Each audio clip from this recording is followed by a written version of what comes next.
Continuamos con la serie de videos relacionados a la verdadera hacienda Campo Real de la telenovela Corazón Salvaje de 1993. Esta es la segunda parte en la cual te mostraremos las distintas locaciones del interior de dicha hacienda. Te diremos en qué antigua casa se realizaron las escenas, qué famoso productor era su dueño y qué amor platónico le motivó a construirla justo donde se encuentra. ¡Comenzamos! Esto es Escenario 73, solo con los grandes del espectáculo.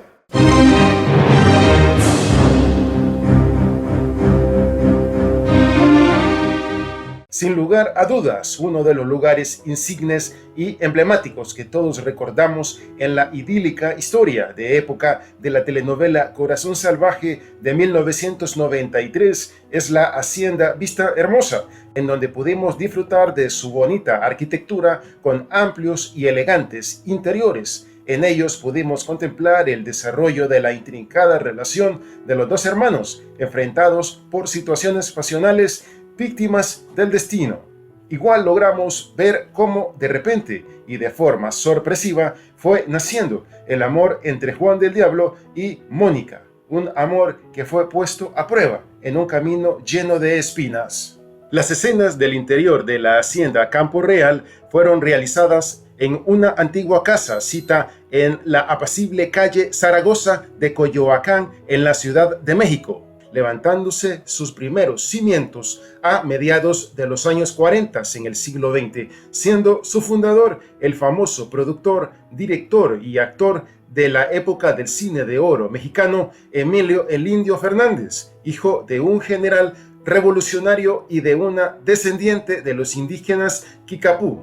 Fernández es considerado como uno de los grandes directores del séptimo arte del siglo XX en Hispanoamérica, pues sus películas versan la vida real que vivían no solo en México, sino en la mayoría de los países latinoamericanos. El inmueble es obra del arquitecto Manuel Parra, quien diseñó la misma al gusto y pedido de Emilio Fernández, creando una casona estilo mexicano que evoca a las grandes haciendas. Espaciosa, de techos altísimos, con una fachada de rocas volcánicas del mítico Citle, la cual integra una enorme torre, motivo por el cual se le ha nombrado como la fortaleza de Emilio el Indio Fernández. Posee grandes patios, numerosos e intrincados pasillos, laberínticas escaleras, puertas y pasadizos secretos para que sus mujeres nunca se toparan entre ellas. Una especie de casa escheriana.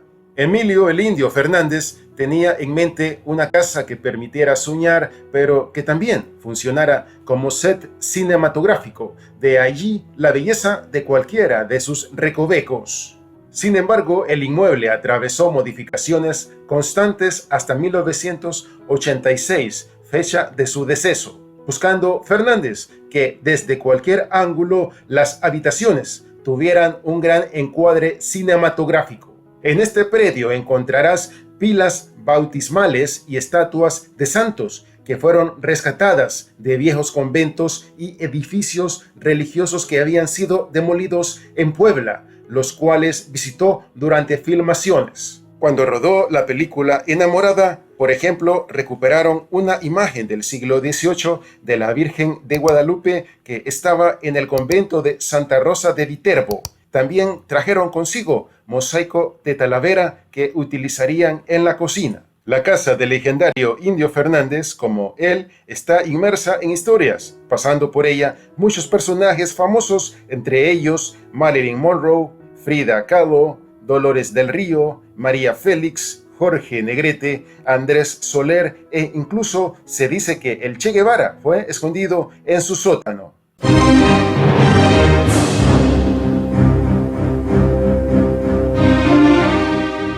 La fortaleza de Emilio el Indio Fernández fue anfitriona de grandes producciones. Como ya dijimos, lo fue en 1993 para la telenovela Corazón Salvaje. Sin embargo, un año antes también fue escenario de la telenovela Las Secretas Intenciones. Pero en realidad este antiguo inmueble desde la época del cine de oro de México ha sido utilizada como locación para decenas de películas de varios directores y del mismo Emilio Fernández, entre ellas El Rapto de 1953, en la cual interviene por última vez Jorge Negrete, compartiendo escenario con María Félix y Andrés Soler.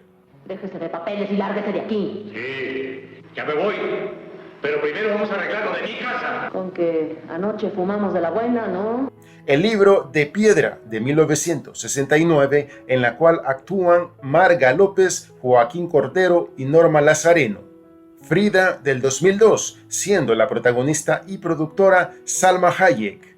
Santa Sangre de 1989, protagonizando Cristóbal Jorodowski, Blanca Guerra y Guy Stockwell.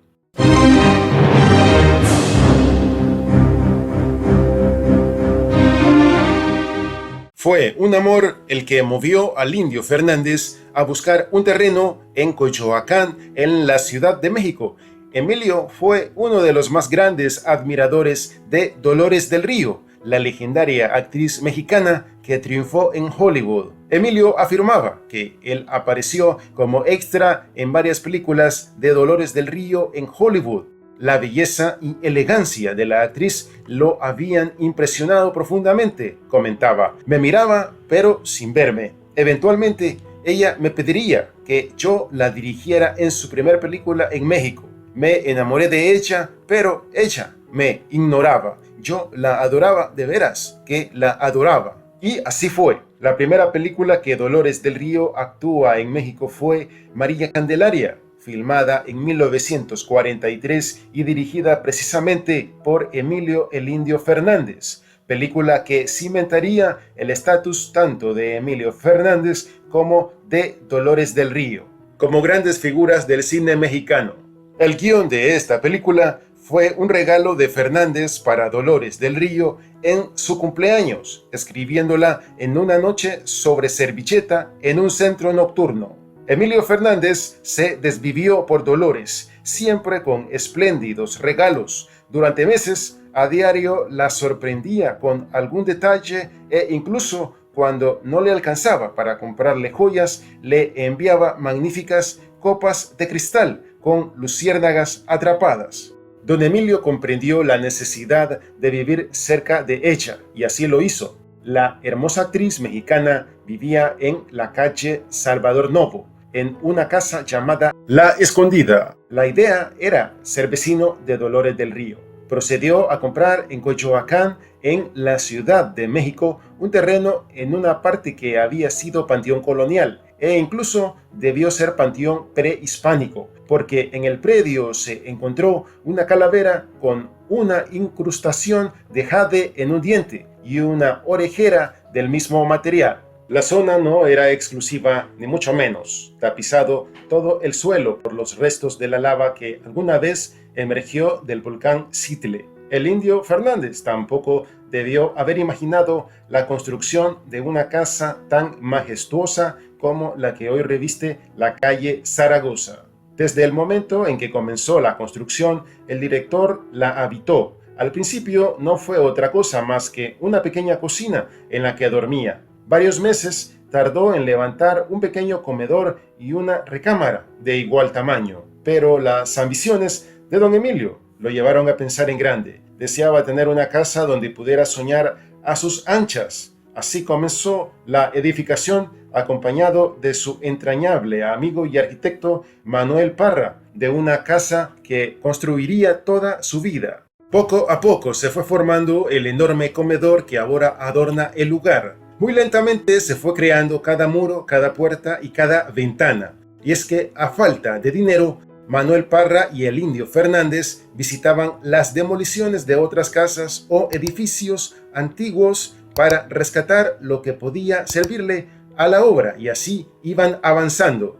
Don Emilio incluso se valió de sus propias películas para continuar con la obra. En 1951 filmó la película Las Islas Marías para traer de allá madera de ébano que, a su juicio, requería la casa. Aprovechaba los transportes de la filmación para llevar el material a su domicilio en Coyoacán. Planeaba los guiones de acuerdo a las necesidades que surgían conforme avanzaba la construcción. Ventanas y barandales que aparecían en sus películas al terminar la filmación podían ser observadas en la casa. Si durante la construcción necesitaba mandar a hacer una ventana, entonces escribía en el guión: Raimunda se sienta en una mesa de ébano de tanto por tanto y se asomó a una ventana cuyo marco es de tanto por tanto. Entonces construían la ventana, terminaba la filmación y se la traía ya que estaba lista para empotrarla.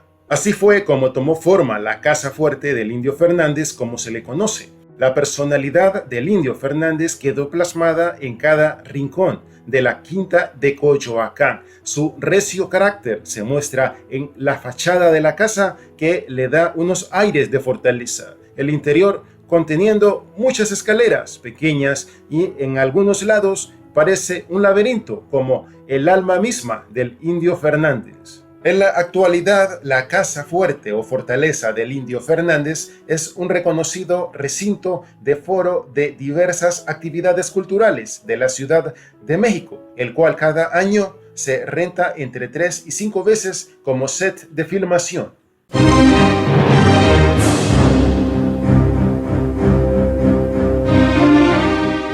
Conociendo ahora la historia de tan impresionante y memorable casa, es momento de ver las tomas de las diferentes áreas de la misma que pudimos contemplar en las distintas escenas del interior de la hacienda Campo Real de Corazón Salvaje de 1993. Siempre agradeciendo al canal de Gabriela Guerra por darnos la cortesía de presentar sus videos en nuestro canal. Apóyala y sigue su canal. Continuamos. Quiero que arreglen la casa del administrador para mi ayudante, Segundo Quintana. ¿Órdenes de quién?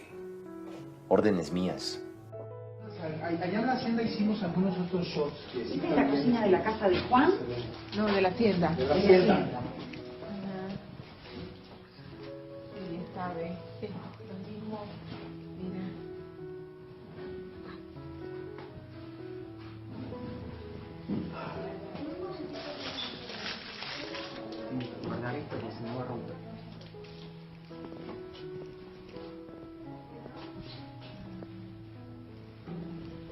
Chicas, esta es la cocina de Campo Real, pero está ubicada en la casa de Emilio el Indio Fernández. Miren. Es un lugar igual de maravilloso, lleno de sueños, de historia. Llega la que era la dama de compañía de doña Sofía, ¿te acuerdas, Norma? Y le dice la cocinera, ¿y es que tú vas a poner un puesto para ti? La sobrina era la sobrina. Y cuando se va, La ¿por qué sobrina no? ¿Por qué no? del malo. Y le dice, se va con la... La casa de doña Agustina Calero. No sé si la conoces. Sí, ya sé cuál es. Miren, ahí está Norma. Miren, ahí fue donde Juan entró furioso. Y Andrés, mire. Don Noel me dijo que la está vendiendo y voy a comprarla para que vivamos allí. Pues la emoción es tanta, chicas. Miren, ¿en dónde estamos? Es la emoción más grande creo que he tenido en mucho tiempo, en muchos años. Han sido 26 años esperando esto. Esos escalones en los que nuestro amado Juan tantas veces subió. Andrés. Podemos ser un poco menos formales y hablarnos de tú.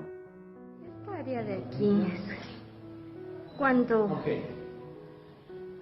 Juan pidió la mano de Mónica. ¿Sí? ¡Amor!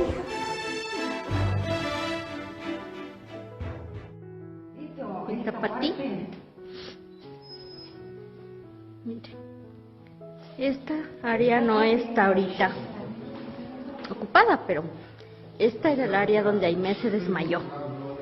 Mire, aquí se desmayó, viendo a Juan llegar. Es maravilloso.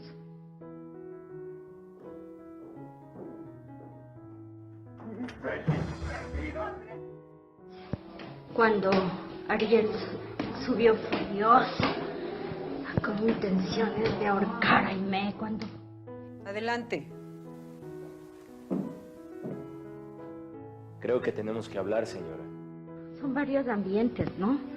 Pero esta es... Se supone que esta es... Yo pienso, este es el cuarto de Sofía. Es una habitación muy grande, ¿no?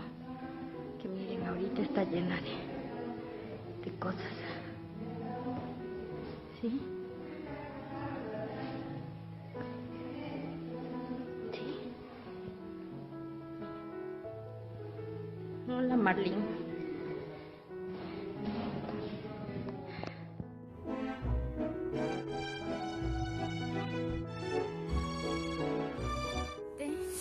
Cuando doña Catalina venía con Mónica, cansada de la ciudad, ¿recuerda?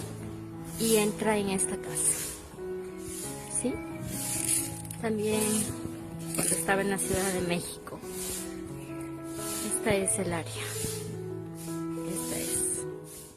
Seguro te gustó este video. Te invitamos a continuar disfrutando de más contenido relacionado a las locaciones y mucho más de la exitosa telenovela Corazón Salvaje de 1993.